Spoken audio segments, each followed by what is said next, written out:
Hello?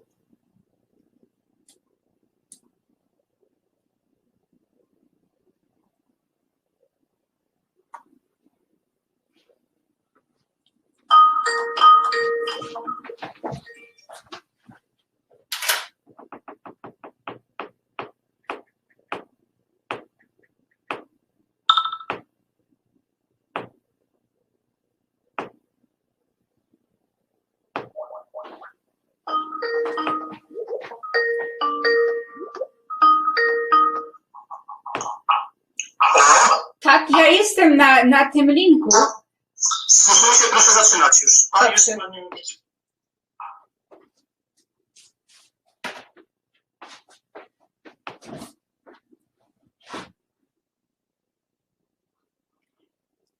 Dzień dobry.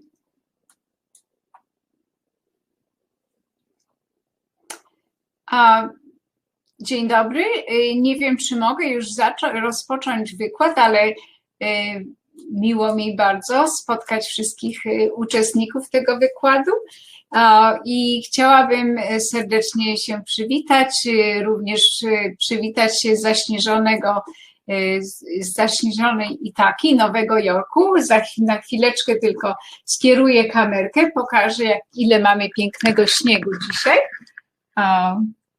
Proszę bardzo, widok z okna. Także jest to zimowy nastrój, świąteczny nastrój również, ale ważny nastrój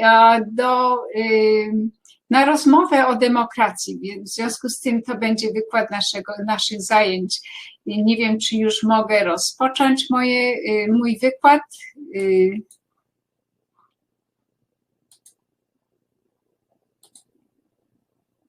Widzę, że jest ileś osób tutaj.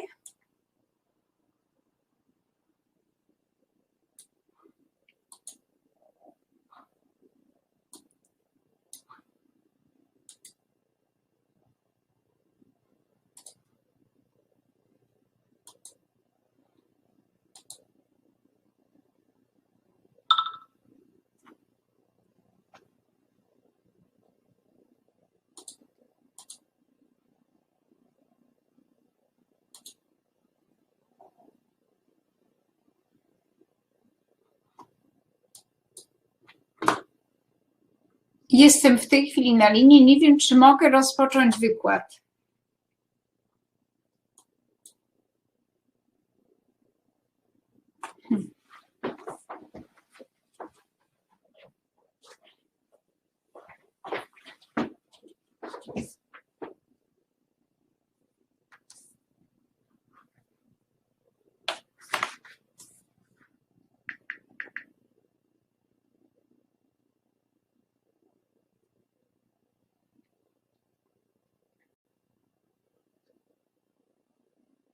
Czy mogę rozpocząć już wykład w takim razie? Proszę, dobrze. Ponownie witam się serdecznie z wszystkimi uczestnikami naszego spotkania i wykładu. Wykład jest na temat demokracji, ale demokracji połączonej również z odpowiednim leadership, czyli tymi, którzy są u steru, którzy starają się wprowadzić pewne zmiany, które są w jednostkach rządowych. Wykład będzie po angielsku. Ja tylko mogę tak sobie na pogawędce rozmawiać po polsku, natomiast profesjonalnie łatwiej mi się rozmawia po angielsku.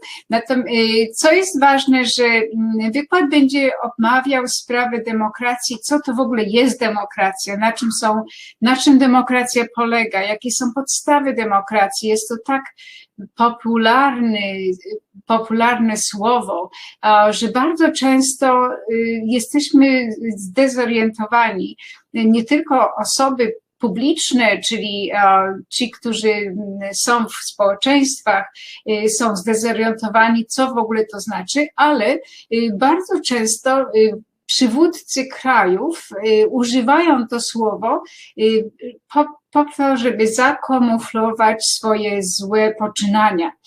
Bardzo często dyktatorzy w rządach, dyktatorskie rządy autokratyczne, czyli niedemokratyczne, nazywają siebie demokratycznymi.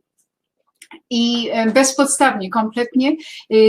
Nie wiem, czy w ogóle rozumieją, na czym demokracja polega, natomiast używając to słowo, powodują, że dokładają do tej ogólnego zamieszania, złej interpretacji demokracji. Więc ja bym dzisiaj najpierw przedstawię, na czym demokracja polega w ogóle i na czym polegałaby znaczenie władzy w kraju demokratycznym, jak działać powinna władza, jak powinna się zachowywać w stosunku do jednostek, które należą do tego społeczeństwa.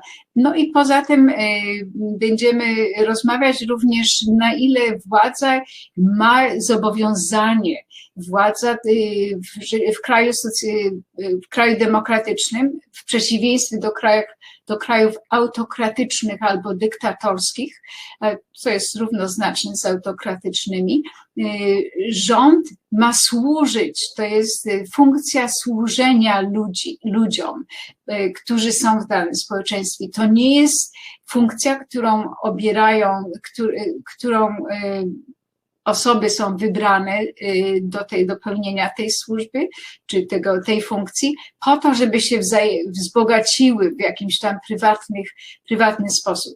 Jest to po prostu służba, chyba jedna z największych misji takich społecznych. W związku z tym źle zrozumiane powołanie, ja bym powiedziała nawet misja, powołanie, źle rozumiana demokracja powoduje, że bardzo często ci, którzy już dochodzą do władzy, czyli ci liderzy demokracji, zaczynają interpretować tą władzę, którą posiadają, jako coś, co służy im, zamiast służyć powinno społeczeństwu. W związku z tym chciałabym dzisiaj przedstawić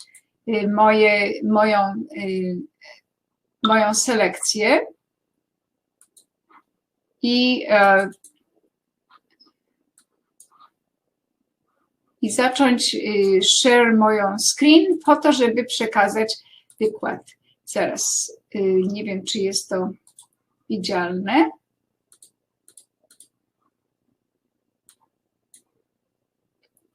Yes.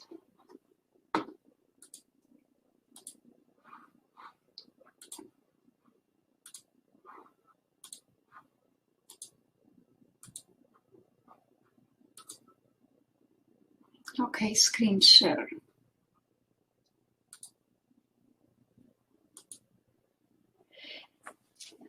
Mam nadzieję, że wszystko działa dobrze. Ja nie jestem... Teraz screen share. Zrobię to w ten sposób, żebym ja mogła również Państwa widzieć.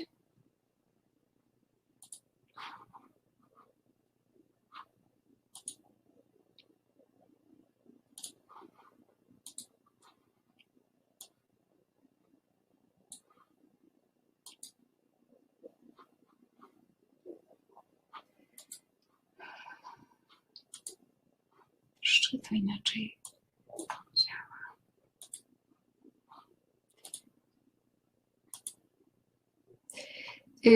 W takim razie wykład jest na temat demokracji i leadership. So democracy and leadership, przepraszam, przechodzę teraz na angielski, bo jest to znacznie łatwiej wykładać. What are the key points of this presentation? So first of all, we will look at the democracy, the description of democracy, the goals that democracy presents, and also based on the promises and democracy as principles that are common, or the promises that democracy makes, we will try to see whether this system actually spreads around the world. Is often called diffuses around the world. And the third part, we will talk about democracy versus autocracy, so dictatorship of various types, and the leadership. What are the differences between autocracy, democracy in terms of leading country? And So the very first concept of principles of democracy. Democracy as a term, modern time, because democracy was invented during Greek time, so ancient democracy. But modern democracy really starts about 200 years ago, 200 maybe 20 years ago, when both the French Revolution and the same was the revolution in the United States brought the idea of democratic government. And the first one is definition of democracy is democracy that is a government of the people, for the people, and by the people. Extremely famous phrase that was used by Lincoln in 1863. Of course, this is not invention of him itself. He's borrowing the term from famous phrase from the Bible. The Bible is the government of the people, by the people, and for the people.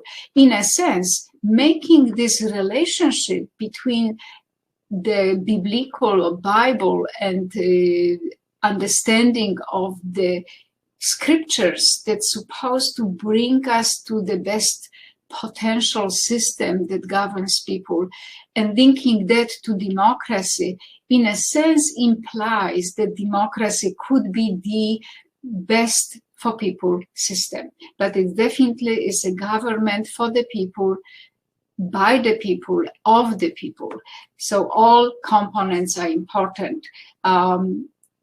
Of the people who are created, and we will try to understand it more, but people created from one society, is for them, this created government is collected and is constructed by the people that the government represents. So explaining further, one of the first thinker and first writer about democracy in America that at that point was extremely strong, and we will come back today to whatever is democracy today in America. But Alex Tocqueville mentioned in his famous work on democracy in America, printed in the 1863 for the first time, he mentions democracy calls for political inclusiveness, for equal rights, for freedom, and for representative politics. Each of the section, I will look precisely into it and try to explain. So as the result, democracy is a political system that provides economic equality because it is for the people, so should be equal, protection of independent knowledge and independent science and independent thinking. So all the freedoms comes as a part of that explanation. Protection of health of citizens, and also the modern version of the democratic definition is environmental sustainability. We are facing right now COVID, but the equal danger to existence of societies is, of course, climate change. So environmental sustainability was another part of this general definition. Looking at the definition of the democracy, then democracy as a political system should guarantee to every citizen's right to vote. Everybody who is a resident or citizens of a country should have a right to vote. But in addition, not only right to vote, should have essential rights, protection of health, safety, general freedom, freedom of press, freedom of speech, freedom of belief, of religion, self-determination. Everyone who is in democratic system should be able to pursue their dreams and reach highest potential possible without any obstacles. Moral autonomy, that's very important, especially if we talk about leadership. Leadership and those who are acting in the name of democracy should have a moral obligation to use the system, to use the power that they receive, the governments, for others. So they should be a moral entity. Human development is also guaranteeing everyone who is in the country should be able to have abilities to develop their full potential. Protection of personal interest, protection political equality without discrimination. So everybody right to vote should be extended to everyone. Not only right to vote, political equality means that every person in the country has an equal chance to be able to be to compete for elected positions. So that's a political equality. Inclusiveness, having making sure that everybody who wants to be in politics, who want to be a leader of any local government or national government, has ability and is equally protected to be able to do that. Peace-seeking, another one, and prosperity, that's another guarantee by democracy. And very important, democracy protects from tyranny. Tyranny is really nothing else but dictatorship. Dole put all these essential rights. Dole is very famous political scientist who works on democracy, and he combined all the essence of the democracy, what democracy should guarantee. With that, the major elements of components, essential components of democracy is first, competing political parties or fractions that represent certain political position and political agenda. Second, freedom of various types, freedom of media, speech, assembly, so protesting, for instance, gathering together to have some new agenda, to assemble for some reason, some cause. It could be from good governing, or it could be a cause of having a clean environment, or clean up in the city, or protest against brutality of police. Freedom of assembly is guaranteed by democratic system, and freedom, of course, of religion. Very, very important for, especially when we talk about leadership, democratic leadership, is equality under the law. Everyone who is part of society, so citizens and those who are legally part of country, so legal residents, they are under law equally protected. There is no discrimination that somebody is poor will not have the same ability to be protected.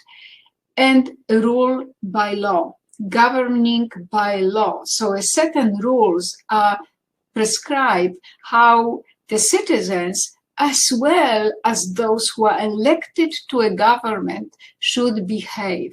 So law actually decides whether even president behaves correctly. So president could be impeached, could be fined by law that he violates certain regulations or laws, and hence can be taken out of the office.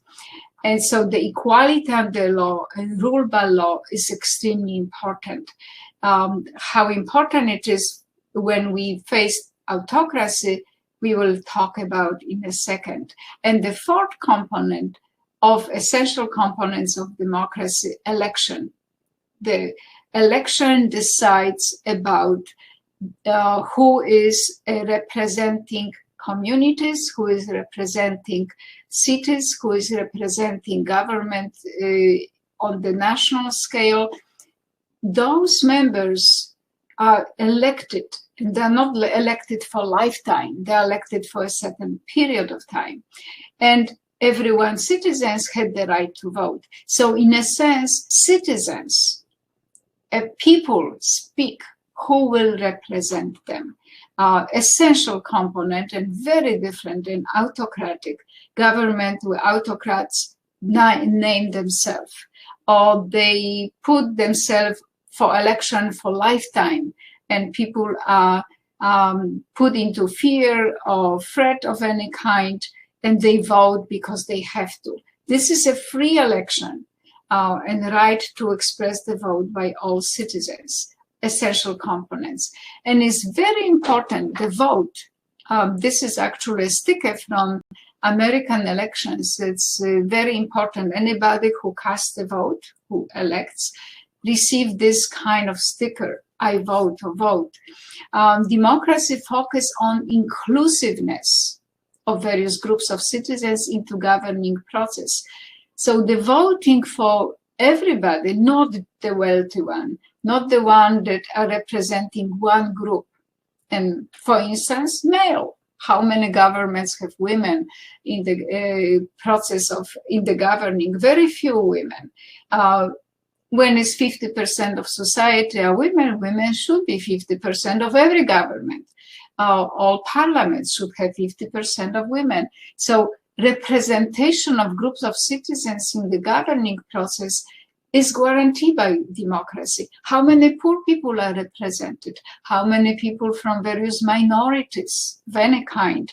It could be race or ethnic minorities. How many of them represented in the government? Is it equal to the number of those groups in the society?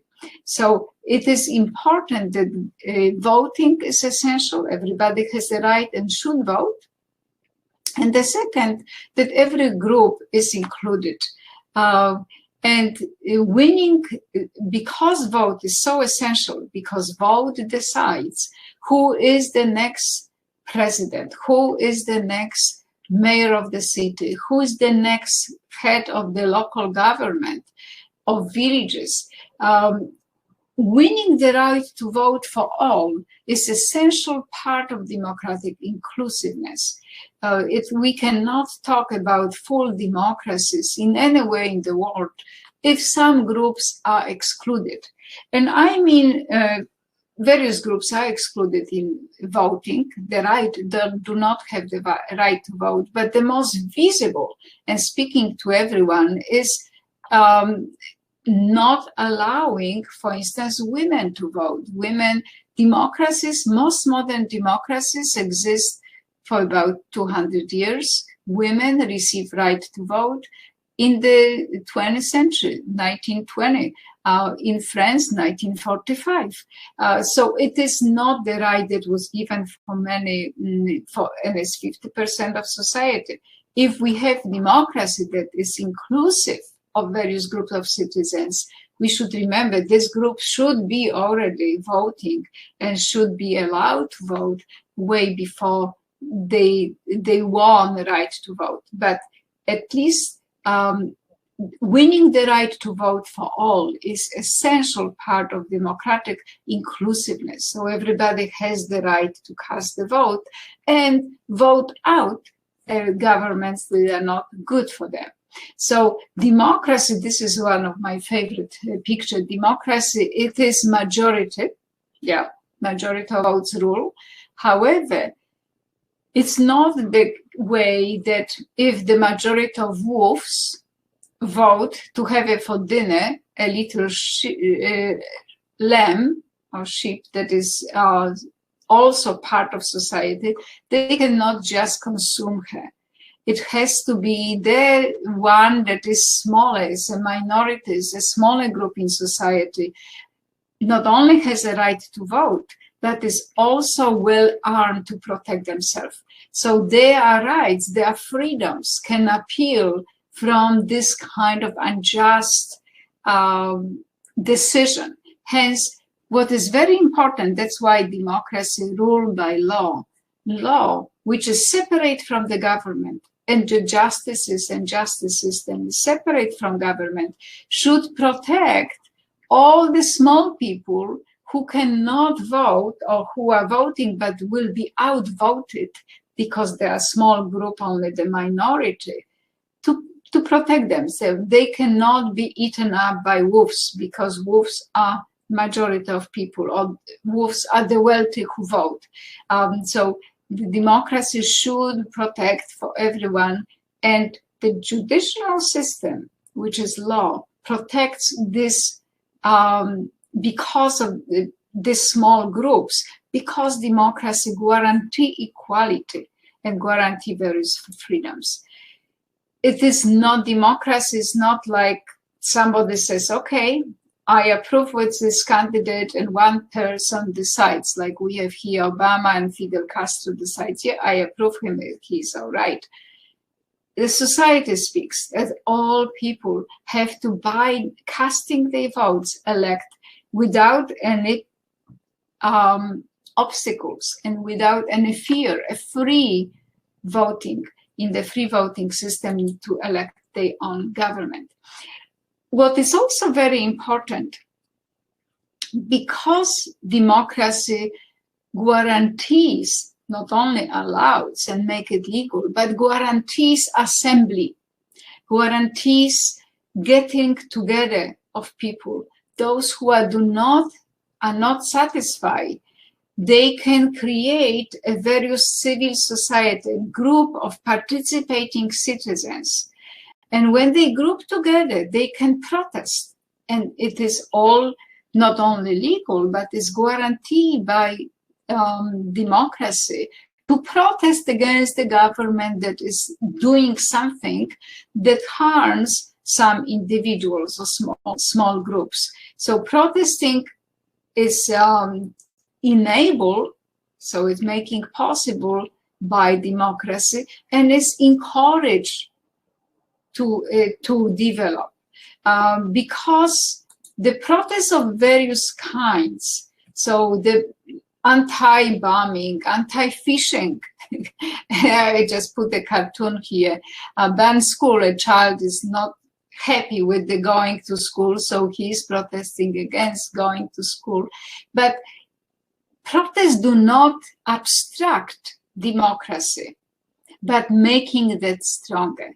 So imprisonment of dissidents, imprisonment of protesters, protests members, it's not democratic. So diversity of opinion adds strength to democracy, it doesn't diminish it. Because those who are in the government, after a while, they may not be very versed or knowledgeable about what society would like to have. And hence, they need to have the ability to hear the opinion of others. And if it is between elections where people do not vote, they express their point of view by protesting against something that is wrongly done by existing or in office governments. Another one very important, because the groups that are collectively assembled and voluntary various organizations can participate in political decision making. They can send letters, they can protest, they can speak to members of government. So even those who are elected to office, of governmental office, need to be open to have arguments heard from other people, other members of society, in order to make much better governing. So it is participatory decision making of both states and social actors. So any groups, voluntary groups, neighborhood groups, participate in this democratic process, educate themselves, making argument, present to the government. This is guaranteed by democratic system, the ability to express their opinion, because all the governing has to have collective long-term interest in mind. So the governing of today is by any kind of democratically elected governors, a government, it's for the better for future, for better for today, for society, plus the future, and is not representing individual interest of any dominant groups. So otherwise, if the government represents interests of any small portion of the society, that's not democratic. So it has to have in mind and act for the long-term interest of everyone, not just individual members or those who are very wealthy or those who can afford certain things. So protest is a part of democracy at work, and we see it around the world, a lot of that. Black Lives Matter protest that started in US after killing by police, brutally killing actually African-American men for a minor offense, and it was put it on the camera. Then it stopped the whole movement of Black Lives Matter against police brutality, against the discrimination of various kinds, movement that spread all over the world and represents the disfranchised, those who are poorer. And they may be elected government thinking that government will represent their voice, but those who are elected do not represent the voice. So that's why the protests take place. Another big protest that is taking place in many supposedly democratically elected countries is a pollution, which, as I mentioned, COVID is one pandemic. The next pandemic that is coming, a climate disaster. So global warming, pollution, all the climate changes, people have a right to express that and bring to the attention of the elected officers in order to make their own country better, to respond to the need of people in this way. So democracy emphasizes needs of citizens, of everybody who is in the country. That's the whole essence of the democratic system. And as the result, democratic government is responsive to its citizens. When people protest, government should respond, not by police brutality and jailing those who are protesting or put tear gas on them, but respond into seeing the demands, what it is about, and see whether whatever the policies exist, whether they could be corrected. And the government, democratic government, is responsive to its citizens by responding to the various issues that are coming up during the governing. It's I put the nice cartoons showing that yes, we can. Some, of course, politicians will try to lure voting, and they will deliver candies like candies to kids, or deliver any promises or monetary funds for those who vote for them. Actually, this is not anecdotal. In many countries that perceive themselves as democratic and are less developed, often in the villages, the head of the village will demand that everyone who is part of villages will vote for whoever he wants to vote. So it is a corrupted system. This is not a free voting. The free electing anybody and freedom of election should be without any string attached. It shouldn't be demanded. It should be up to every individual to decide who they want to vote, not to be imposed decision by anybody. So democracy are likely to learn from policies successful and failures of other democracies. Again, democracies network together. Very often open communication with society of their own and open communication internationally. So they can learn what's happening outside, what are the new ways of looking at the problems, whether any international innovations are spreaded. COVID is a perfect example now.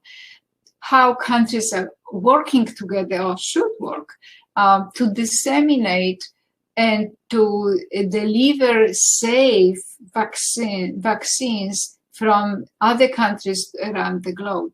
Of course, I want to mention again, safe vaccines, not vaccines who are cheap, but not tested, which we have right now on the market, at least 2 of those, that are not safe, produced by countries that didn't go with all the procedures that need to be done, and hence they will try to convince certain governments to purchase these vaccines and implement, because these vaccines are cheaper.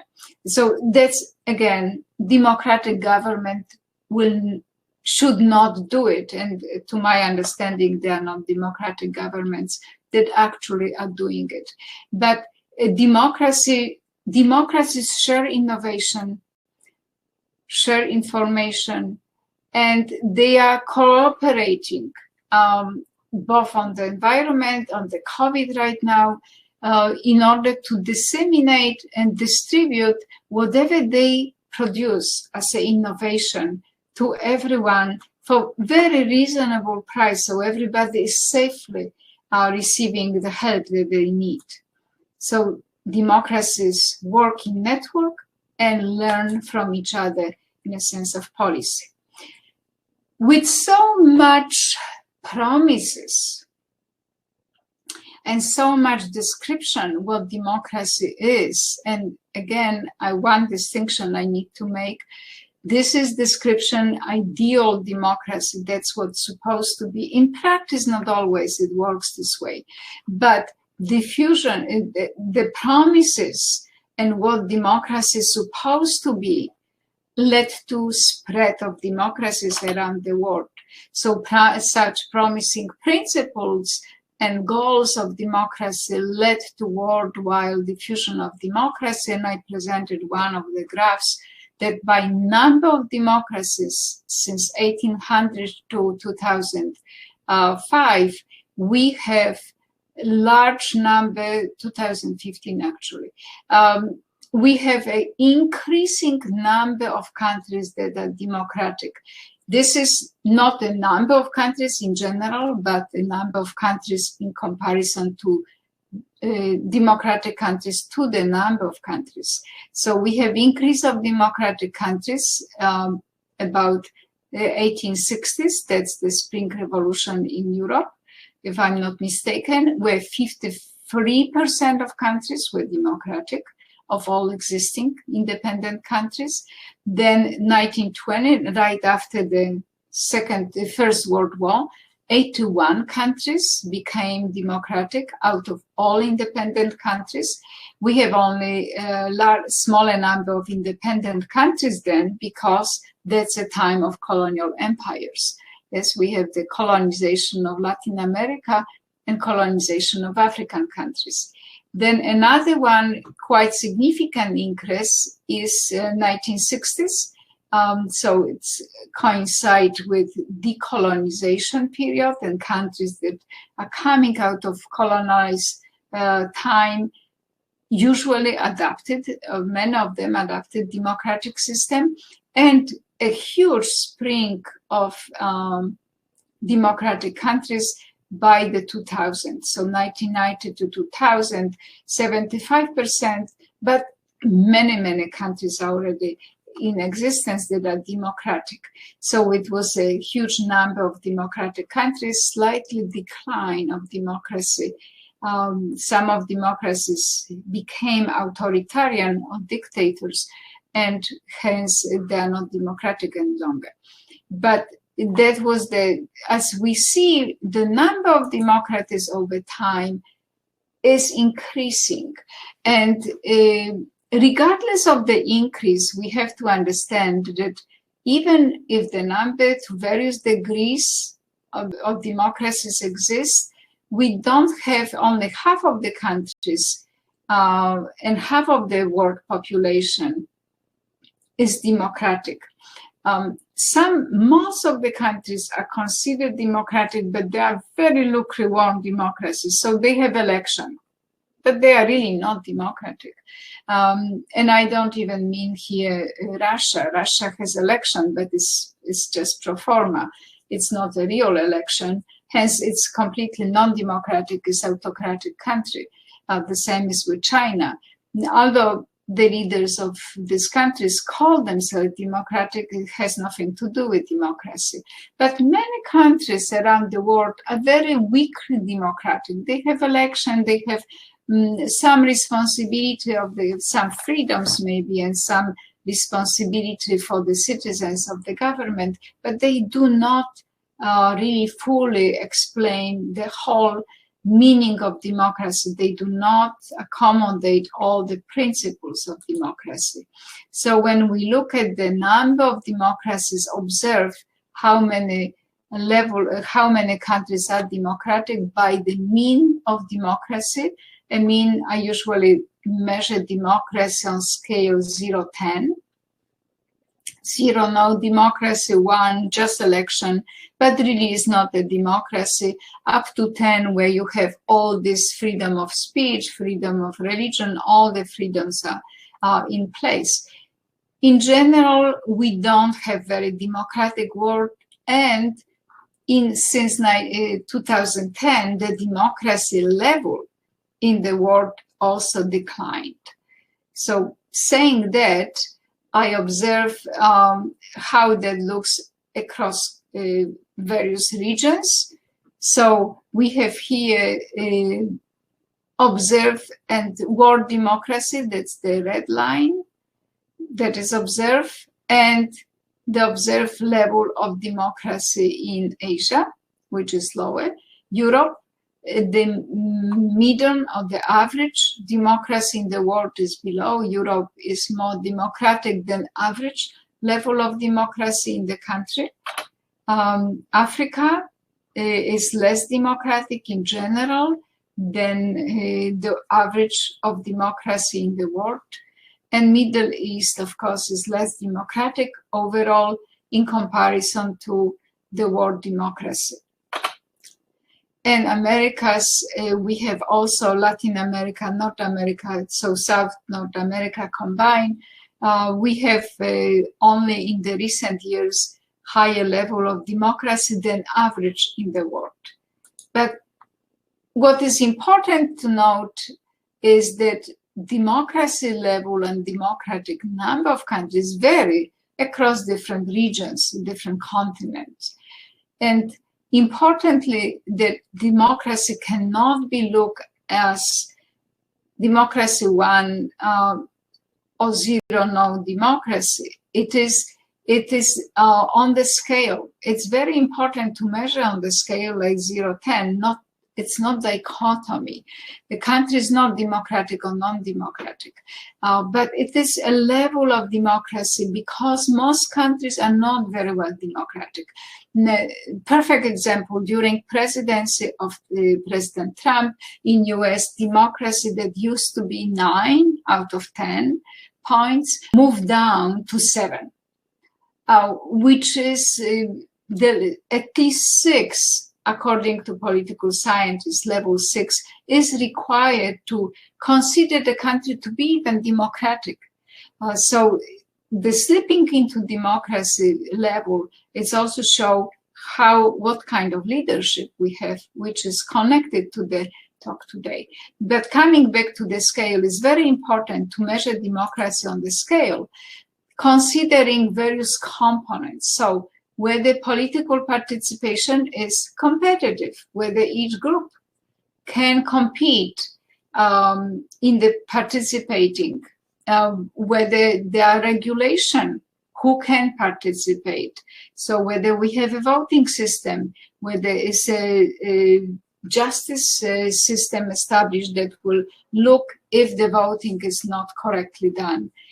Who participate in political decision-making, whether we have a protest or not, whether it's possible to protest and disagree with the leadership, whether executive leadership, those who are elected, are competitive, whether anybody can be voted as a person to represent the government, where the chief executive, and that's very, very important for leadership, has constraints, where the rule of law constrain how much president can do, where the president is accountable for wrongdoing, president or vice president or any elected top officials are accountable if they commit crimes or if they are not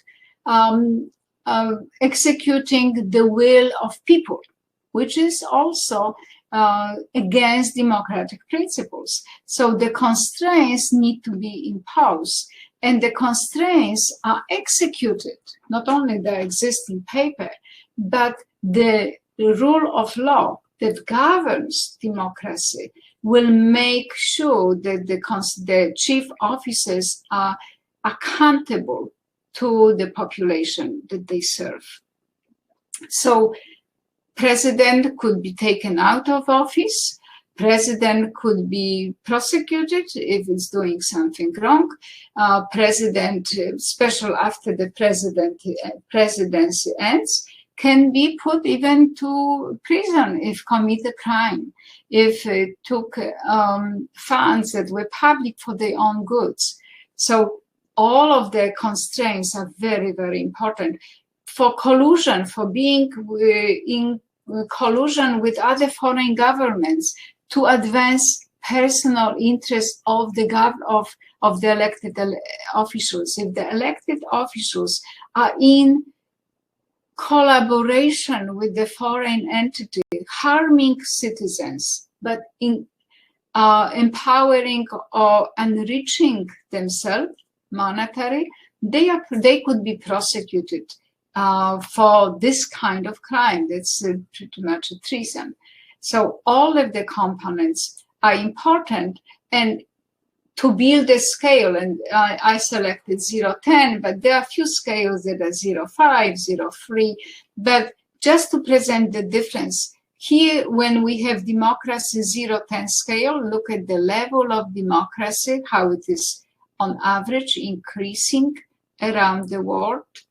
And if it's 0-1, we have sudden bubble of large number of almost like, we have almost whole democratic world, 0-8 out of 1.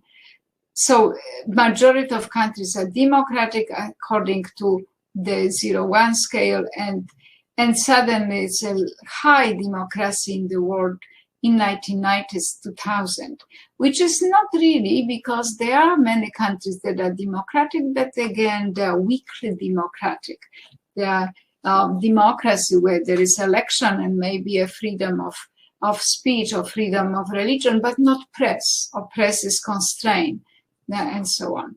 So it's very important to remember that when we look at democracy, two issues are important. Looking at democracy not as 0-1, either as democracy or non-democracy, but as a continuous changes. So continuous level of democratization. And the second is to remember that all the elected members are responsible. So the leadership is responsible for citizens. And democracy is not just something on paper, but leaders should serve to people, because they are elected for serving and representing their own groups which elected them. If they do not, they could be accountable for, and they could be taken out of offices. So all of the strings attached to the leadership is very important. So we have a continuous change in the representation of the leaders of the country or the communities to protect countries and citizens from dictators. And because there are different levels, again, democracy in the world is about 6 levels across all from 1860 to 2000. In the Western hemisphere, so Americas is about 8. Democracy in Europe is also about 8 by the 2000. But look in Africa, in the 2000, democracy is only 4 on the scale of 10. Middle East, it's about 2 level, 2 going to 3. Asia, democracy is also very weak. All over the Asian countries is less than 4. So it's about 3 for. Even in the last decades of the 20th century, early 21st, when we think it's a time of democratization, democracy is really not very strong in many countries. And importantly, since the 2000, definitely 2006 and 2008, we have a decline of democratization in democratic countries, and the mean level of democracy is lower around the world, which is very important to mention, because then means that democracies are getting weaker and leadership that is not democratic are taking over the offices of elected officials. So talking then, we are just introducing the matter of leadership. So democracy, autocracy, and leadership. Checking the time.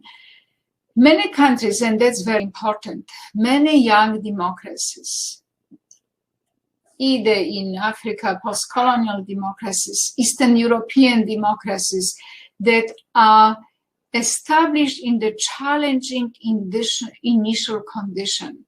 For instance, widespread poverty, inequality, economic dependence on the small range of commodities, or economic dependence or poverty in general, economic dependence on other countries, high level of fragmentation or division within society because of past politics, those who were in politics, like in Eastern Europe, those who belong to former apparatchiks or various kind of communist groups versus not, fragmentation because somebody is this religion or the other.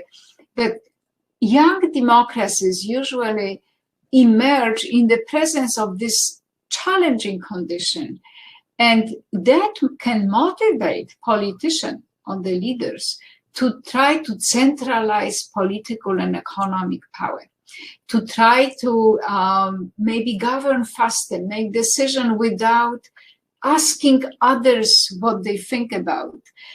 So in a sense, they are making by themselves the decision, trying to centralize power instead of distributing it broadly. And that is the first step to non-democratic leadership. So any centralization of power, both political or economic, or either of them, is a first sign of getting on the track of non-democratic democratic leadership. So many, as the recent work on, this is a study about democracies in Africa. Many of the young democracies, African democracies, are emerged in this challenging condition, and hence very often they are weak democracies. Many politicians try to centralize the power. Some of them became then non-democratic. So is it, if we have democracy or not, that really depends on the democratic leadership, whether they keep in mind the basic principles of democracy in their government. So what are the basic principles that should govern democracy besides the promises of democracy? First of all, should be a justice system. Justice for not only imprisoning those who are committing various crimes, but the justice system that should protect from being in jail those who disagree, so all the political opponents. It's important for countries, in order to survive and to grow in democracy, to have this ability to protest, to express opinion, and justice system to be scheduled, structured in the way that will not put into prison those who oppose politically any decision. Important in democracy is trust. People need to trust the government. If the government is not doing their work, not representing people, will not receive a trust. It's nothing more important today than trusting government when we have distribution of vaccine for COVID, for instance, because in order to have the immunization, people need to trust the government that whatever they are offering to citizens is the immunization is safe for all. So it is a higher possibility for protection from the illness, the sickness from COVID in this case, but also that is safe, that will not harm. So importance of trust is essential for the government to function well, and people trust, they will do a lot to help the governing.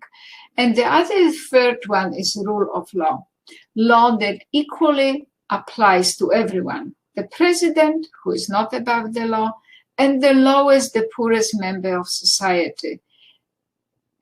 All of the rule of law applies equally. So they are the major characteristics. And how it is important, I just gave an example of COVID, that it's not more important, the trust at least, than is the COVID time. And I was looking at the COVID and what is the response of other governments that are not democratic. It's definitely, there are signs to deduct from how people react, whether they trust the government. During the COVID time, normally in the Western countries, Western European, those who serve in the hospital, who care for the patients, are pronounced heroes. It's a hero day. They are leaving hospital in the evening where the shift changes from one group of doctors and nurses taking over by another.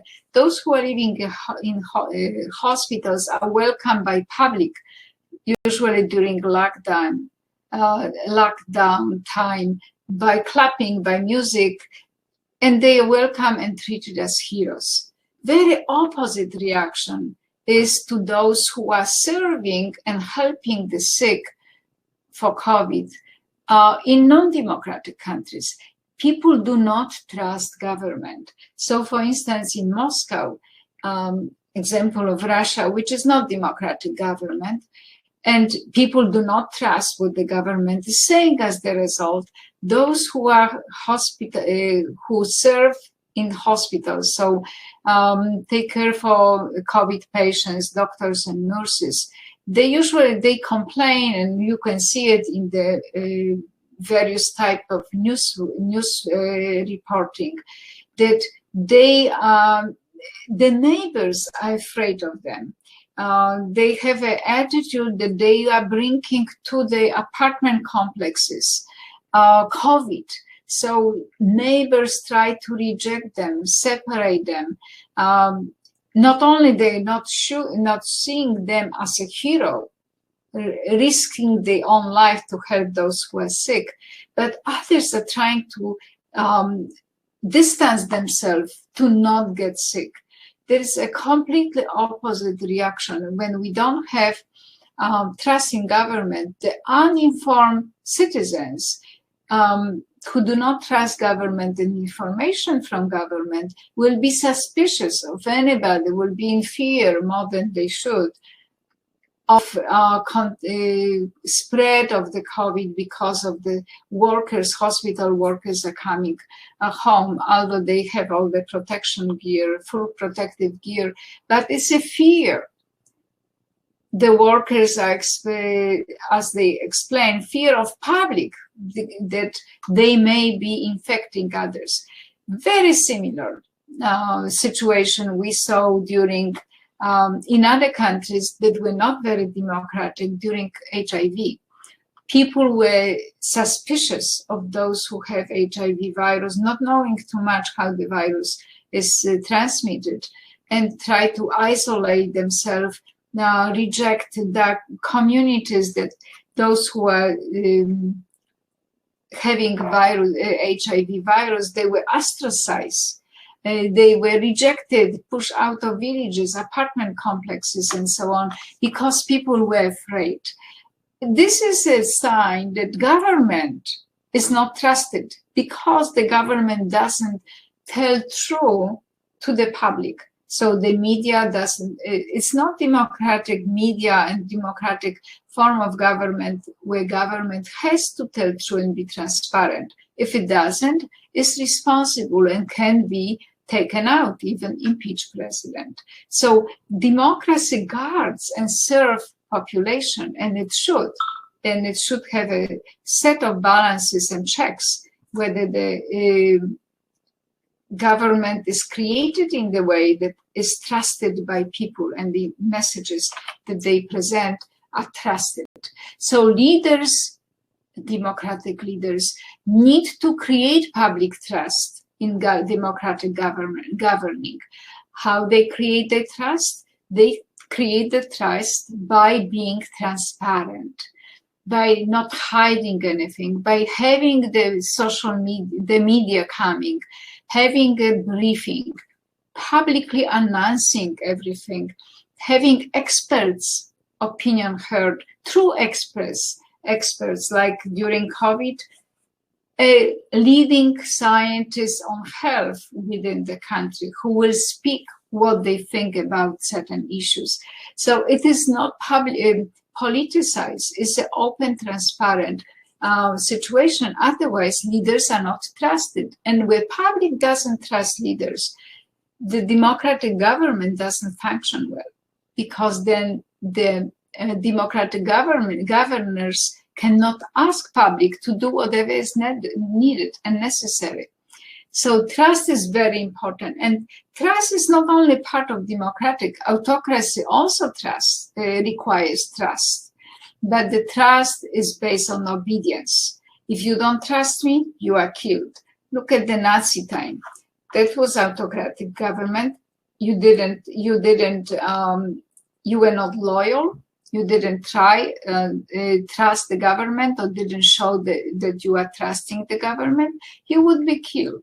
So autocracies usually use the fear and they ask for obedience, or they use capital. They corrupt public in order to have the compliance. And democracy, on the other hand, is built a public trust in whatever the government is doing based on commitment. People are committed, the public who elected the leaders are committed and trusting that they represent them, and they are committed to the messages. So democracy operates best when we have the trust network, and where democracy strongly relies on commitment rather than coercion, like autocracy, or bribery, like autocracy as well. So commitment to the idea of being in the system that allows people to trust and work together for better good of all. The most important then, as Theodore Roosevelt said, one of the famous president of US, the most important ingredients for leader, democratic leader, is to know how to get along with people, to know what they want, to respond to their needs, and to get along with them. All people, not to hear only just a few that are the same, let's say equally wealthy, or those who are receiving bribes and they are praising the president, but listening to people and getting along with everybody who is within the country. So president has to, and all the elected leaders, democratic leaders, represent all who are part of the of the country, or universal part of community. Leaders represent all people who elected them. Trusting the government is very, very important for sustainability and for program that leaders, democratic leaders, receive. And it is not secure all the time. As I put two two graphs from US. I use the US as example because it was easier for me to find such data. But trust in government, as you can see from 1970 to 2010, about 12 or 15, we have, that's the green line, and it declined. And satisfaction with the state also declined to some points, inclined in 2010. So during the presidency of Obama, who's a little bit higher, I don't have the same data for President Trump, but I would assume that the trust in the government, if we look at the whole society, was much lower. And the same percent who say they trust government, whatever government do is right most of the time and is representing the need of everyone. We could see the 2001, that's the September 11, deep down, because we have a September 11 attack on New York City and 3,000 people were killed. So right away, the trust of the government went down because event happened. COVID definitely will also have a lower trust in the government, and it led to the differences in election this year because people did not trust the government. They didn't protect people from the COVID exposure or didn't measure anything, provide any security for public.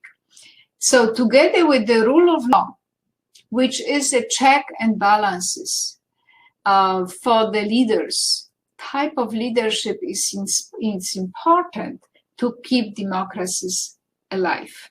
Leadership can reinforce democratic government and reinforce democratic governing, can reinforce trust, can reinforce prosperity of the country, but a representation, equal representation of all citizens, an ability to vote and need to vote openly for leaders, or can degrade democracy. So leaders, because they are watched and people are following very often, or they actually hear what they are doing, the behavior of leader matters. And if they are not transparent, or if they are separating one group from another, or try to represent only some portion of society, forgetting others, that then degrades democracy.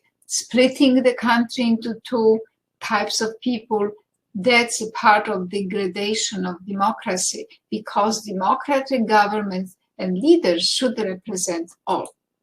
So it is not a democratic government as we have on the cartoon, a man who is a boss of any kind of in the office, who is saying, I thought I would introduce a little democracy to the department. Bring me your suggestion and I will vote on them. Means, of course, is autocratic. He cannot make decision by himself. The leaders cannot make decision by themselves. The leadership, democratic leadership, is a group leadership that represent voices of everyone. That's why it is important that we have a parliament that are a collection of people representing various groups of society, and the leader has to respond to the need of the parliaments. So when leadership in democracy can degrade it to autocracy, there are a few very important parts that are signals and symbols of degrading democracy, slipping down into autocracy, withdrawing from democratic principles. So when leadership first has a limited focus on the rule of law, so treats law according to their own wish, a law that secures some and doesn't secure others, secure them and they view themselves as above the law, and everyone else is responsible for their own action in front of law. So rule of law, first one, has to be very important. Leadership that has a limited focus on separation of political power, that is separated on executive, so whatever the leader are doing, their own decision, legislature, so parliament that makes rules and policies and passes the laws, and a separate function of judges. It's a branch of government. There are three important branches of government, completely independent. And it cannot be that judges will serve the president because they are not independent. Those who are in the executive branch, so all the elected political leaders in democracy, have to be completely independent from judges. If they are not, if they are trying to corrupt judges, if they are nominating their own judges, or they are taking out of offices judges for whatever reason, early retirement, mandatory, whatever, moving them for different posts without any voluntary leaving. This, if executive branch or executive group, so all the elected leaders, if they control judges or try to control judges, this is the first sign to slipping democracy to autocracy. A second one is very important. During recent time, the populist movement, which is rising, leaders cannot be populist. Leaders are elected. They are political appointments, representing or should represent everyone. So they cannot use corruption to ask for obedience, for following the rules. They cannot give positions to their own friends in order to surround themselves only for those who by those who like them, in order to control the governing completely. So when leaders try to control judicial, which is the justice and the law, and executive branches of the government, means the parliament, and try to tell the parliament what needs to be done. When they combine the two, instead of having the separation, that's the first step to see that there will be a degradation of democracy.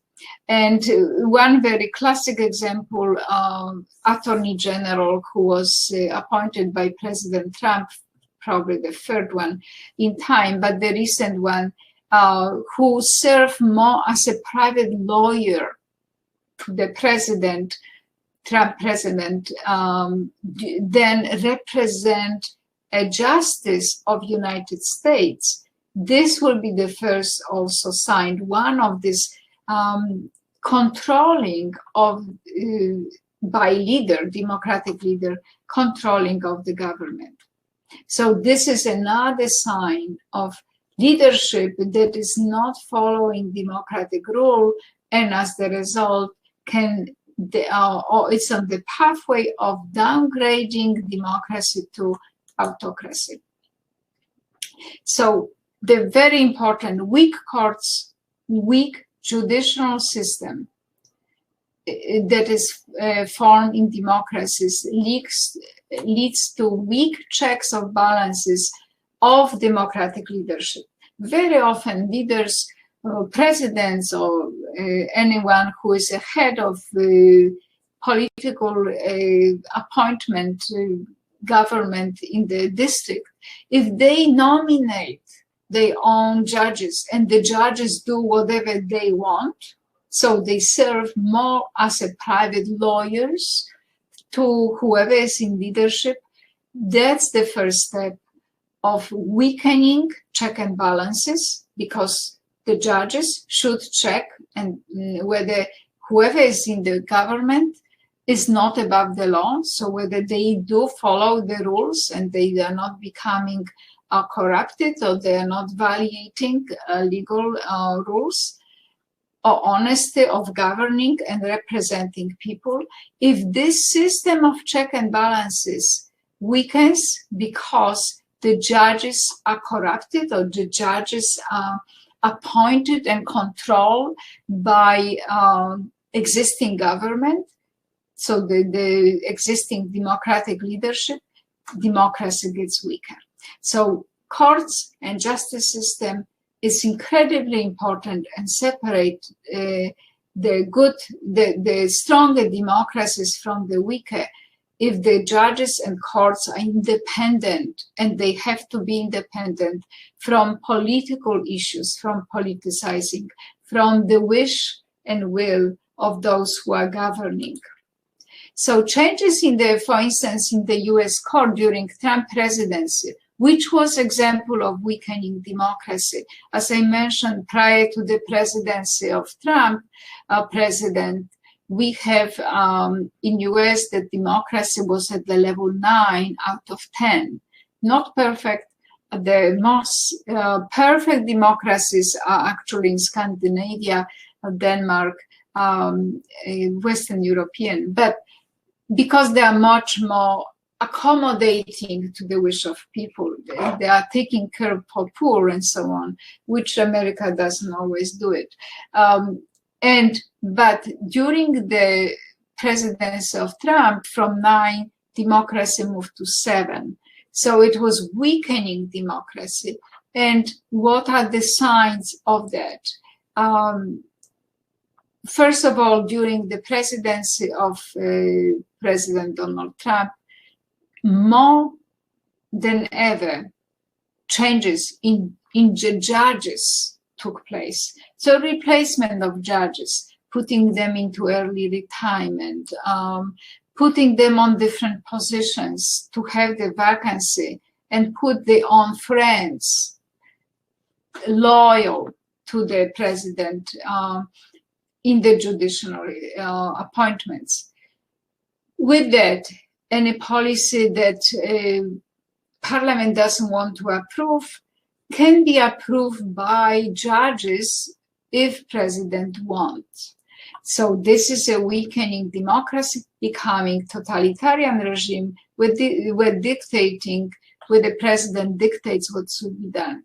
Another one, group of right-wing lawyers very often are put into the powerful interest position, and hence then the government, in the case of Donald Trump, represented right-wing lawyers, so group of extreme lawyers who were not accommodating everybody, not accommodating those who are poorer, who are not white, who are not male. So the group that represent the majority of the more wealthy parts of society. If we have this case, then of course the judges will not represent, at least they could, not represent the will of everyone in the society, but will of presidents. And hand-picking certain agendas. So for instance, denying access to healthcare for a lot of people, because then if the president wants to do that and Parliament opposes, the case goes to court. If judges are appointed by sitting president, and they are loyal to him instead of to the rule of law, then could lead to a problem that many people will lose certain accommodation and rights that they usually had. Very, very common voting rights, which contesting the election, thanks to a good justice system in the United States, which is showing the strength of democracy in this case. All these voting rights and trying to disfranchise those who voted already, or throwing away 1/3 of votes because there were minority votes and whatever. that led to nowhere. No court out of 50, I think, 9 legal suits that President Trump tried to put in various states, none of them was ever taken into account. Court rejected. So that is a strong system. But in general, during the time of President Trump, 1/4 of active judges of the courts of appeal, which is the final decision maker in many of the federal cases, are appointees by the stepping out president, which could be not necessary, but if they do not follow rule of law, but they try to be loyal to president, then it will be slipping road to non-democracy.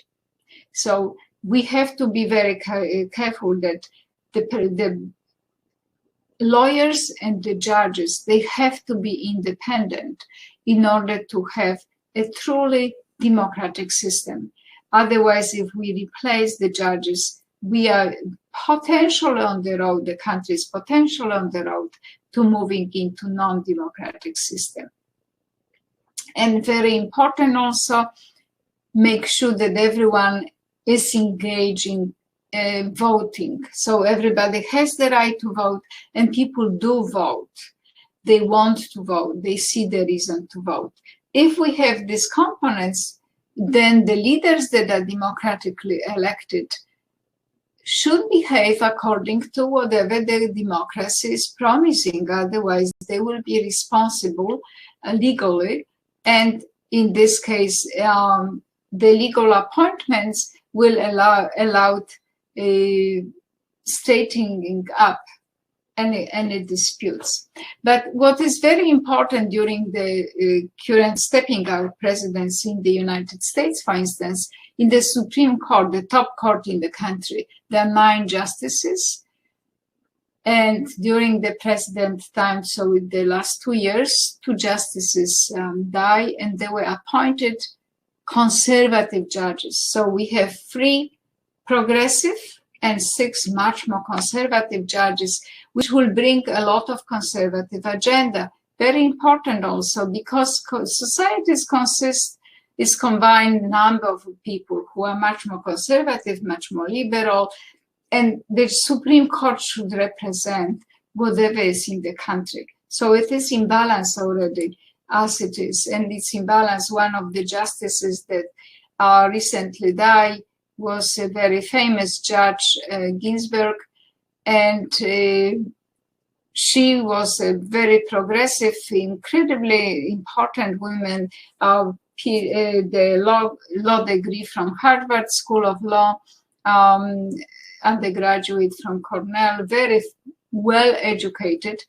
First woman that was educated, one of the first judges, women educated in the law. Interestingly enough, it was she tried to find job as a lawyer in New York when there was no women allowed to the law profession, so no law firm wanted to employ her, although she was extremely well qualified, and eventually she was appointed to Supreme Court. But she represented the equality, knowing how unequal certain segments are treated in society. She was definitely one of the progressive judges. So with her passing, President Trump nominated Amy Barrett, who is extremely conservative. So it's also female. Now females are more in judge position than they used to be, but Barrett is definitely one of the conservative.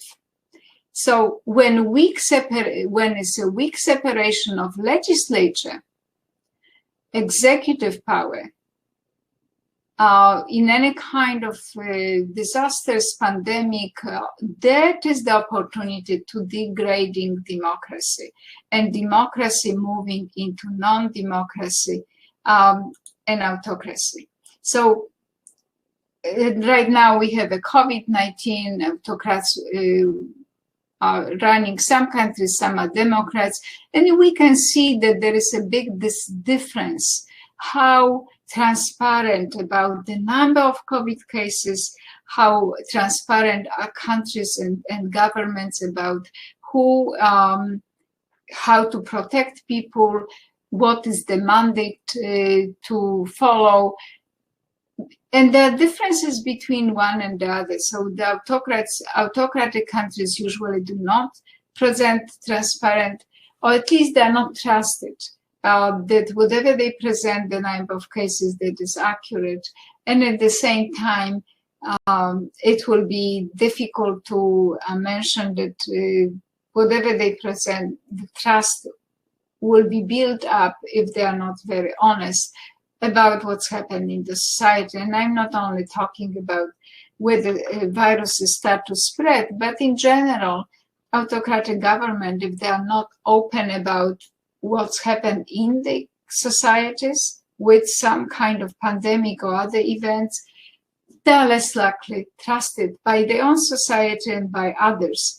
Hence, they are usually perceived more undemocratic. So,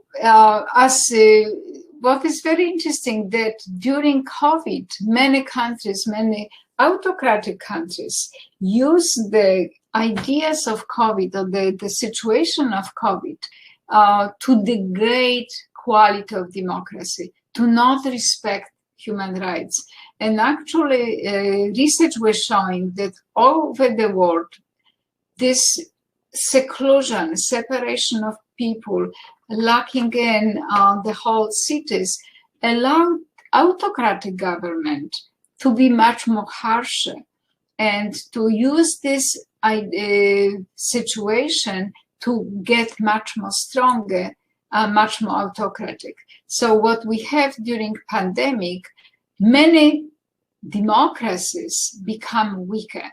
So weaker democracy, United States, weakened democracy, Turkey, Egypt, definitely China is not democracy, but they are weakening as well in the sense of transparency. Sri Lanka, many countries becoming much weaker, and the only country that is stronger democratic and more obeying human rights is Malawi. If you look in the whole world and this is the data presented by Freedom House, which is the scale also, democracy scale 0-10 that I use in my own research as well. That is very, very well-known scale.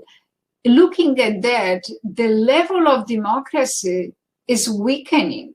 So the quality of democracy and quality of human rights during pandemic are weakening because it is a time for autocrats to not be checked out, to not have transparency. So it's a time where the check and balances are not working well. And as a result, we have this police brutality in the United States that is not detected or it wasn't detected for a long time. Finally, the Black Lives Matter movement started, but all of the normally in the democratic countries or countries that are semi-democratic or some level democratic, people will protest about the pandemic, deprives the protest, and as a result, the autocracy is strengthening. So interesting pandemic led to strengthening and weakening democracy and much more stronger autocratic governments. So it's just interesting to see how the promises of democracy, the transparency and the need for democratic leaders to be trusted and responsible and transparent with the population, it's eliminated almost during pandemic, and many of the autocratic regimes become much more autocratic, and democratic do not see the need to be transparent, and they are sleeping with democracy. So as the result, and there's no protest. In 2019, it was a year of mass protest across various continents, not only protests it was then protests in the United States was against women being abused, but many in 5 continents sweeping protests about various things. and they brought down 5 governments, autocratic: Algeria, Bolivia, Iraq, Lebanon, and Sudan, and forced others to rethink unpopular policy: Chile, France, Hong Kong. But in 2020, when we have in contrast the COVID time, governments ban mass gathering in the name of social distancing, to enforce the rule of not gathering, not spreading the virus. And that's also very convenient for autocratic governments to not be checked. So the check and balances do not work. And we can see that harassment, excuse to harass critical media also increased. So media and press, freedom of press is much lower because of the used excuse of COVID to suppress reporters as well. So it's a no political gathering, no freedom of press, automatically democracy declines. And with it, very often emerge strong leaders trying to control media and masses, and strong men, which finds very easy to control population, especially in the time of any uncertainty like a COVID.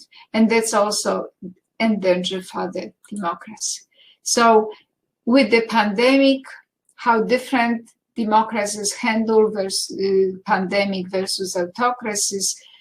We have the testing, the transparency, transparent information, care for citizens, which is not necessarily needed or is not necessarily visible for non-democratic governments. So we have this suppression of information, of course, that leads to many problems, including not reporting information, not reporting the first cases of COVID, which we know that was visible in China. Started in China, now China apparently spreads the news that COVID started in France and Spain and later came to China.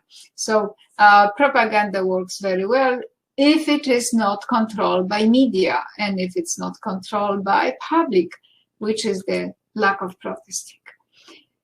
So silencing information led to spread of COVID. And if it was information because totalitarian, authoritarian leaders do not feel need to be responsible, and they do not have to be responsible for the population, many of issues are unchecked, including spread of COVID as well. So empty promises, that's pretty much finishing with COVID. We are pretty much finishing the idea of democracy, autocracy, and how leaders react. So not media information, no checking on the leaders, not having a justice system that is independent of political governing and government, not having a public protest. All of that weakens democracy and gives much more ammunition or possibility for non-democratic government to be stronger, and democratic government who are trying to use the opportunity for themselves to weaken. That's why we have all these newer problems with the incorrect leadership, and governments are slipping through from democracy to downsliding to autocracy, potentially autocracy. Thank you very much. That's all my talk, and I hope everything is, I will be very happy to respond to any questions now.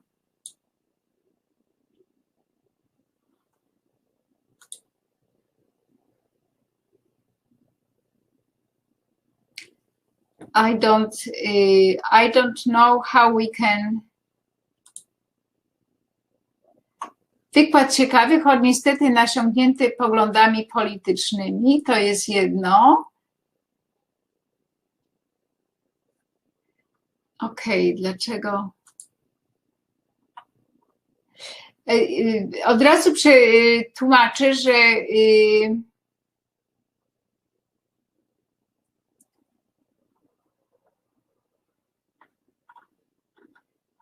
tłumaczę, że łatwiej mi odpowiadać na pytania. Ja czytam w tej chwili Państwa pytania po wykładzie. Choć niestety nasiągnięty poglądami politycznymi. Yes i no.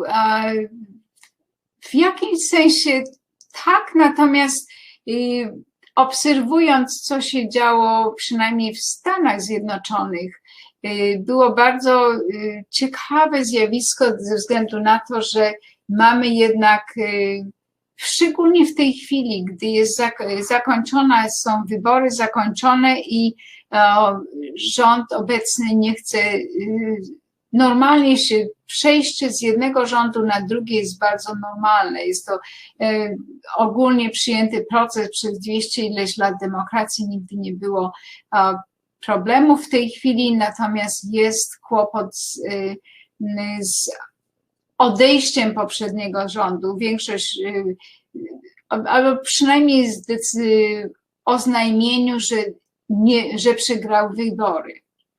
Przed Trumpem pytanie. Żaden prezydent nie mianował sędziów. Bardzo ciekawe pytanie. Mianował,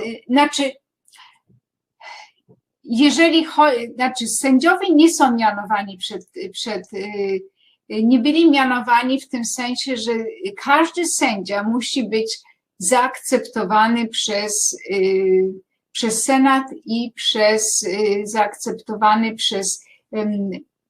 przez rząd, przez parlament ogólnie, czyli przez Senat i przez Kongres. Kwestia jest tego typu, że zazwyczaj ci, którzy mają większość, w Stanach są dwie partie, prawda? Partia, która ma większość, stara się, jeżeli jest duża większość w tej partii, to starają się, każdy sędzia jest rzeczywiście dosyć silnie, it has to be transparent. Przepraszam, przejdę na angielski. This process has to be transparent. So all the judges that are nominated by the president have to be accepted by parliament and by Senate. With many problems. First of all, most members do not want to accept anybody when it's a process of election already. When election is taking place, and the election in this case in the United States took place during about 3 weeks, because many elections were by mail, many votes were casted in person for about 2 weeks, because to avoid a crowd of one-day election, everybody comes to the poll. In this case, nomination to the Supreme Court usually is blocked, and it was within the prior, only happened during Obama presidency. One of the Supreme Court judges died during the year of election, not during the election time. And at that point, both Senate and the House of Representatives block election. And the reason was that we have a year of elections, let the voters decide who will be the next member of the Supreme Court. This case, the member of Supreme Court during President Trump was nominated by the President Trump and very quickly accepted by the Senate in this case, and the Senate was run by mostly Republican members. And they accepted the senators accepted nomination during the election time. So it was already half people voted. And regardless of the prior agreements, was not a constitution. It was not written anywhere. It was verbal agreement. During election year, we do not nominate new judges. We do not nominate Supreme Court judges because there will be new members of the government. And nonetheless, regardless of this rule that was unfortunately not written in the law, it was a forced election of the member of the Supreme Court, changing the Supreme Court to very traditional. So it's very conservative, not traditional, very conservative 6-3. And that was, many people minded that that was disobeying the verbal agreement that country had for 200 years of not doing that. That's why I responding to Katarzyna, pani Katarzyna, czy przed Trumpem żaden prezydent nie mianował sędziów? Nie mianował w czasie roku wyborów. To jest pierwszy raz coś takiego się zdarzyło. Dlatego zdarzyło się i zarówno Senat i House of Representatives, czyli parlament, wniósł, że to się nie powinno odbywać, bo taka jest praktyka, natomiast nie było w prawie zapisanych. W związku z tym nie można było tego podać do sądu, żeby sąd rozstrzygnął. Usually because the legislature is separate, in case of dispute between those who are in the executive branch and legislators, if legislators want to do something or do oppose executive branch, so executive is Trump and his cabinet, legislature, if they oppose decision of Trump because they do not want to have Supreme Court judge on the year of election, this issue will go to court. And the court should be independent, not politically dependent, and decide based on the legal stance, what the legal rules are, who is right. But because there was no law, it's just verbal practice that was for 200 years. It never took place. So the executive branch means President Trump and his cabinet appointed the new Supreme Court judge during the election. Actually, they in the middle of election. The election was already for 2 weeks going in various across the United States, and the person was by the last day of election was the 3rd of November, and the nomination took place, I think, 1st of November, just right before the final day of election. So that was not illegal because there was no law, but it was not ethical. That's how people perceive it, because it was against practice, what it used to be. And yes, I'm looking for the chat for any other questions.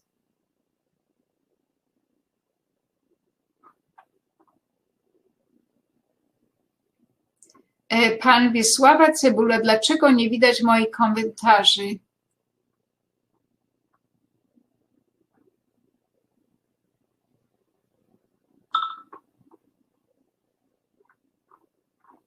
Ja nie widzę komentarzy pana Cebuli. Czy jeszcze ktoś może przekazać, wpisać w czat inne pytania? Chętnie odpowiem.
Zapraszam serdecznie, oczywiście, do dalszych pytań.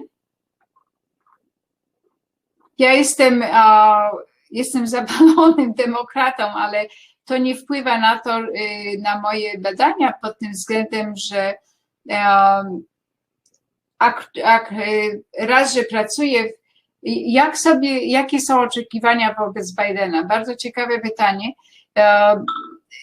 Skomplikowana jest sytuacja, dlatego że Biden Biden reprezentuje centrum. Jest wybrany przez demokrację, natomiast zawsze współpracował jako centralista, czyli współpracował zarówno z tymi, którzy są bardziej konserwatywni, jak również z tymi, którzy są bardziej, no, u nas się to nazywa left, ale to nie lewicowy w polskim znaczeniu, akurat to jest odwrotnie, bardziej progresywni, czyli są bardziej na to, co się dzieje nowego. Biden uzyskał bardzo ciężką sytuację, dlatego że przede wszystkim jest społeczeństwo bardzo podzielone. To znaczy mamy grupy neonacistowskie, które są również na zachodzie, widzę, Europy, które są bardzo uzbrojone, wszyscy mają broń w Stanach, mają pozwolenie na broń, jest ogromna ilość nacisków na to, żeby nie można było kupować broń, ale nie tylko, że są uzbrojeni, oni są uzbrojeni po zęby, kurtki przeciskowe, no, karabiny maszynowe z prawdziwego znaczenia. W związku z tym tacy ludzie przychodzą na czarno ubrani, z pełnym ekwipunkiem, no, są bardziej uzbrojeni niż policjanci najlepszej klasy. Nawet ci, którzy są, czy wojsko, wojsko, które ma na przykład kontakt z protestantami, czy z jakimiś takimi zamieszkami czy ulicznymi. Ci ludzie są bardzo uzbrojeni, no i oni w tej chwili, jest tak społeczeństwo podzielone, że ze względu na to, że niektóre osoby z obecnego ustępującego rządu nie tylko, że nie zdecydowały nie zaakceptować wyborów, ale podniecają te niesnaski. Rozszerzają się, jest wiele takich teorii konspiracyjnych, zakłamanych, że nagle będziemy mieli porywane dzieci i dzieci będą sprzedawane w jakiejś tam od rodziny, że dzieci będą sprzedawane na jakimś targu, że obecny rząd będzie reprezentował jakiś czarny stan, który nikt nie wie, co to za stan w ogóle jest.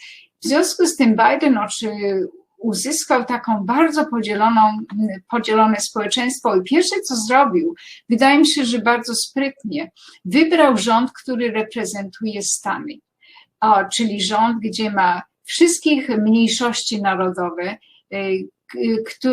w którym są łącznie z Indianami, czyli z tymi, którzy są tutaj Native American, czyli ma ich w rządzie, ma ludzi z różnych grup etnicznych, rasowych, ma kobiety, mężczyzn, czyli bardzo jest, przede wszystkim wybrał ludzi, którzy są bardzo wykwalifikowani, ale nigdy nie byli w stanie dojść do tak wysokich poziomów, bo zazwyczaj rząd amerykański był biały, męski. Biali mężczyźni bardzo bogaci. Natomiast w tej chwili Biden zdecydował połączyć to społeczeństwo rozłączone. No i staje przed ogromnym problemem. Oczekiwania od niego są olbrzymie. Przede wszystkim zapobiec wirusowi, prawda? Czyli mamy te 2 szczepionki, już zaczynają się ludzie szczepić. I kto jest w pierwszym miejscu? No oczywiście służba zdrowia, i ludzie, którzy są powyżej lat 80, obojętnie z jakiej grupy pochodzą. Następna grupa będą biedni i ludzie zarówno afrykańsko-amerykanie, ci, którzy są z mniejszości narodowych. Bardzo słusznie, dlatego że oni mają zazwyczaj są w biedniejszych dzielnicach, zazwyczaj nie mają dostępu do najlepszych szpitali i tak dalej. Także to musi zrobić, musi wyciągnąć Stany z kryzysu. Jest bardzo ciekawy ten kryzys w Stanach Zjednoczonych, dlatego że z jednej strony są masy ludzi biednych i ludzie są głodni, co jest niespotykanym ewenementem w Stanach. Masy dzieci jest głodnych, także kuchnie tak zwane dożywiania panują w pełnym rozmiarze. Natomiast z drugiej strony ci, którzy są bogaci, którzy mają swoje akcje, mają pieniądze w akcjach, ci nagle uzyskują ogromne pieniądze. Czyli jest rozłączenie społeczne, które było bardzo duże, a amerykańskie społeczeństwo jest tak rozdzielone, jeżeli chodzi o poziom ekonomiczny, że pracownik w fabryce, normalny, jakiś tam w zakładzie pracy, otrzymuje 425 razy niższą pensję niż jego boss. Czyli jest tak, ci, którzy mają pieniądze, czyli to jest 1% społeczeństwa tylko, oni mają multimiliony i oni zarabiają jakieś 425 razy więcej niż większość społeczeństwa. Więc to też Biden będzie musiał zlikwidować i to on stara się zmienić tę ekonomię kraju, żeby ekonomia nie odpowiadała, nie dodawała pieniędzy dla tych, którzy są bardzo bogaci, którzy mają te firmy międzynarodowe, ale dzieliła to równie z wszystkimi innymi, którzy pracują. Czyli ekonomicznie musi kraj wyciągnąć. Oczywiście kraj poszedł dodatkowo w ekonomiczne kłopoty ze względu na COVID. Także z tym musi się również. I przede wszystkim Biden ma za zadanie i oczekiwane jest od niego, że zgrupuje społeczeństwo, scali bardziej społeczeństwo amerykańskie. Jak mówiłam, że Ameryka już zaczął od tego, że jest rząd, reprezentuje, osoby w rządzie reprezentują wszystkich. Mamy naprawdę bardzo kolorowy, że tak powiem, rząd pod względem reprezentacji zarówno kobiet i mężczyzn, wszystkich grup społecznych, wszystkich ras, wszystkich grup etnicznych, łącznie z narodowymi, z Indianami. Pierwszy raz w ogóle ktoś z grup Indian jest reprezentowany w rządzie amerykańskim. No to jest, w końcu to jest ich ziemia, prawda? Wszyscy biali i inni przyszli tutaj. Czyli pod tym względem bardzo ważny. To jest główne zadanie i przede wszystkim, co jest, mamy tutaj następne od pana Marka Zienkiewicza, Stany Zjednoczone i Polska z nowym prezydentem. Prezydent Biden już zaczął odnawiać stosunki z krajami demokratycznymi, czego nie było. Z jakiegoś powodu, nie wiem dlaczego, prezydent Trump bardzo lubił zarówno prezydenta Putina, bardzo lubił prezydenta Chin, chociaż gryźli się jeżeli chodzi o Chiny, były wymiany nieprzyjemnych wyrazów i tak dalej, natomiast bardziej był z nimi związany z autokratycznymi rządami zamiast demokratycznymi. Wydaje mi się, że Biden akurat odwraca, chce wrócić z powrotem, chce umocnić rolę NATO, chce umocnić rolę Stanów i kontaktów z Europą w ogóle. W związku z tym z nowym prezydentem i z Polską wydaje mi się, że będą bardzo dobre stosunki. Ja wiem, że prezydent Trump miał dobre wystąpienia w Polsce, łącznie z potwierdzeniem wpływu roli Polski w czasie II wojny światowej. Natomiast wydaje mi się, że będzie w miarę pozytywnie. Przede wszystkim chce odnowić Biden stosunki z zagranicznymi. On był w Komitecie Stosunków Zagranicznych w Senacie przez chyba 30 lat. Także na pewno będzie nawiązywał ponownie te stare, odnawiał stosunki z Europą, z przyjaciółmi, którzy są głównie z krajów, które były zawsze sprzyjaźnione. Teraz mamy również so-called dangerous time, pandemic people, i mamy, czyli wydaje się, że z nowym prezydentem będą, zarówno prezydent i wiceprezydent będą związani, co jest bardzo ciekawe, że wybrany został ten prezydent przez 7 milionów więcej głosów otrzymał od społeczeństwa. To znaczy, że duża ilość osób głosowała na niego i no oczywiście nie będą to ci, którzy są ci white supremacists, czyli neonaziści. Nie. Natomiast wiele osób głosowało i wydaje mi się, że jest otwarty na to, żeby uzyskać wiadomości od wszystkich grup społecznych. I wydaje mi się, że Polacy, Amerykanie będą naciskać też, jeżeli coś nie tak będzie, aby Polska była w dobrych kontaktach i dobrej sytuacji. Była gdzieś tam w perspektywie pomocy i pracy razem ze Stanami. Tak jak było to dotychczas. Polska sytuacja w czasie prezydenta Trumpa też była bardzo dobra. Natomiast nie wydaje mi się, że Biden cokolwiek w tym zmienić będzie. Chciał jedynie umocnić jeszcze i na pewno chce wzmocnić rolę NATO i rolę, którą Polska uzyskuje i gra w NATO. Pan Stanisław Wargowski pisze, pandemic time is a danger time. People tend to give up freedom of democracy in favor of security. Podpowiem w ten sposób, co mówiłam na końcu. Jest to prawda, że w czasie pandemicznym, czyli COVID, demokracja zrobiła się znacznie, osłabiła. To znaczy nawet mamy światową mapę, która pokazuje, w których krajach demokracja osłabiła się. Ze względu na to fakt, że ludzie pewnie pozwolą sobie wmówić jakieś niedemokratyczne posunięcia po to, żeby być secure, żeby mieć spokój i żeby być bezpiecznym. Natomiast jest inna rzecz, co jest też bardzo ważne. Rządy, które chcą być nawet demokratyczne, które mają tendencje dyktatorskie, autokratyczne, wykorzystały sytuację COVID-u i wprowadziły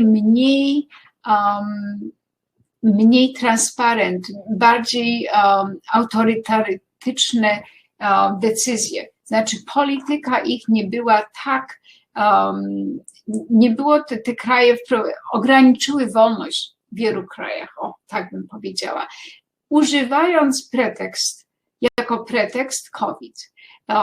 Wolność ograniczono wolność zgromadzeń, prawda? Można było coś się działo, co jak normalnie społeczeństwo by protestowało przeciwko temu, zgromadziło się i te zgromadzenia były ograniczone. W Stanach nie były protesty, szczególnie Black Lives Matter, były bardzo znane protesty i bardzo wiele. W końcu tą sytuację w miarę naświetlono, ale i nie było możliwe zabronienie tych protestów. Natomiast w dużej mierze wiele krajów właśnie tak to zrobiło, że zabroniło spotkania jakichś grup dużych, żeby protestowały, zabroniło występowania przeciwko rządowi, dlatego że był to niby COVID. Jest COVID, no oczywiście, że jest COVID, ale jest też wykorzystywany bardzo często przez kraje, które mają liderów demokratycznych, które z autorytarycznymi tendencjami, jest to wykorzystane jako pretekst po to, żeby ograniczyć swobody ludzi, demokratyczne swobody, które normalnie egzystowały. I wydaje mi się, że właśnie tak to jest też pojmowane, że z jednej strony ludzie się zgodzą na więcej, bo chcą być bezpieczni, ale z drugiej strony wydaje mi się, że jest to wykorzystane również poprzez rządy, które są demokratyczne z tendencjami autorytatycznymi. Na przykład rządy, które decydują, że one muszą być. Było to przedstawione, że liderzy na przykład mogą powiedzieć, nie będzie wyborów, bo jest to stan wyjątkowy, prawda? Więc w czasie wyjątkowego stanu nie będziemy mieli wyborów, to było proponowane. Na szczęście sądy odrzuciły tę propozycję, ale to było proponowane u nas, proponowane było w innych krajach demokratycznych, gdzie rząd nie chciał odejść od władzy i uważał, że po co robić wybory, kiedy on może być następny termin funkcjonować, bo jest wyjątkowy stan. Czyli też jest to wykorzystywane i kwestia jest wówczas, że ludzie mogą się zgodzić na ograniczenie wolności, ale z drugiej strony też muszą mieć możliwość odwołania się do sądu, który nie może być polityczny i który powinien zgodnie z zasadami demokratycznymi rozpatrzyć różne podania. Także w ten sposób, Panie Stanisławie, ja bym na to odpowiedziała, że głównie jest to w sensie może security, ale z drugiej strony wydaje mi się, że the pandemic czy dangerous time, it's also a time for excuse, or used as excuse by democratically elected leaders who want to stay in power for longer than they should, or who do not want necessarily to express democratic principles, who would like to maybe bypass freedoms. It's used as excuse to curb the freedoms that people have. Any other comment, please?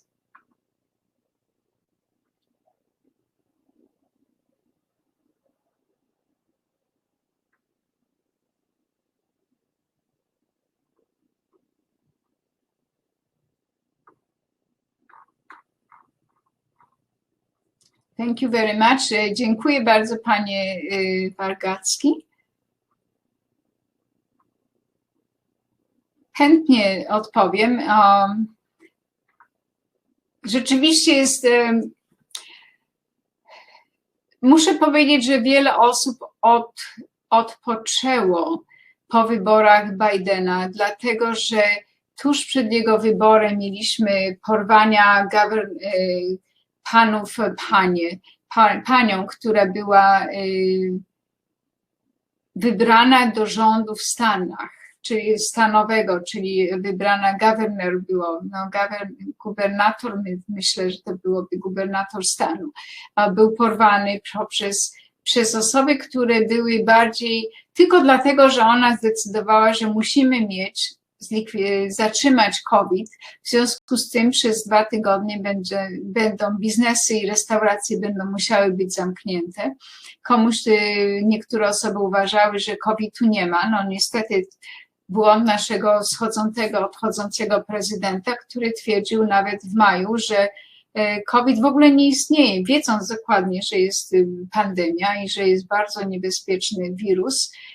Ignorował, myślał, że jak on ignoruje, to COVID przestanie istnieć i dopiero w czerwcu zdecydował, że rzeczywiście mamy COVID, gdy już jakieś 100 000 osób zmarło. Więc był to sprawdzian dla rządów na pewno. Natomiast wydaje mi się, że bardzo często jeżeli rząd jest demokratyczny, musi zadbać o ludzi, prawda? I jeżeli rząd jest niedemokratyczny, nie dba o ludzi. I jeżeli mamy rząd, który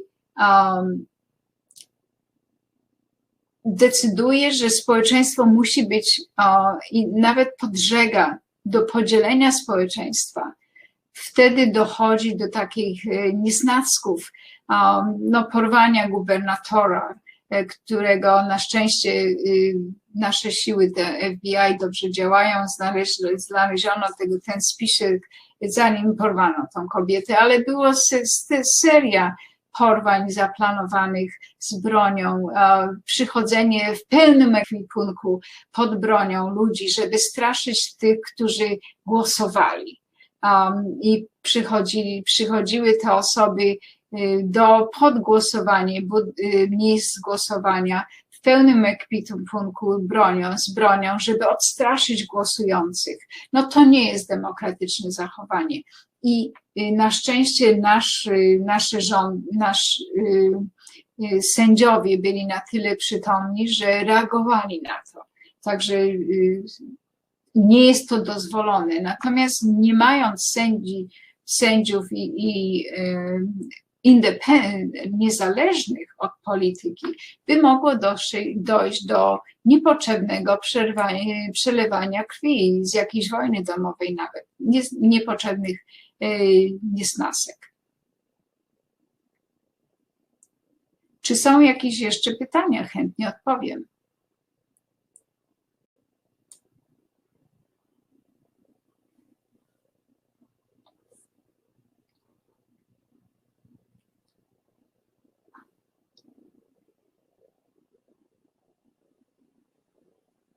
Dziękuję bardzo, opiekun wykładu. Ja również szalenie dziękuję wszystkim słuchającym. Chętnie odpowiem na dodatkowe pytania internetem. Proszę przesłać mi e-mail. Opiekun wykładu ma mojego maila oczywiście, a ja równocześnie przekażę mój wykład, te slajdy z wykładu dla opiekunów wykładu, także jeżeli ktoś będzie chciał mieć, czy ma jakieś pytania, chętnie również przekażę to. Dziękujemy bardzo za udział w wykładzie. Dziękuję, ja również dziękuję wszystkim słuchaczom, bardzo przyjemnie. Dziękuję za fantastyczne pytania. Pozostawiam otwartą drogę na dalsze pytania, kiedykolwiek ktoś zechce zapytać. W takim razie ja będę się żegnać. Dziękuję bardzo Państwu. Do widzenia i nie wiem, czy pozdrawiam. Ja również dziękuję bardzo. Pozdrawiam Państwa. Nie wiem, czy mogę się rozłączyć.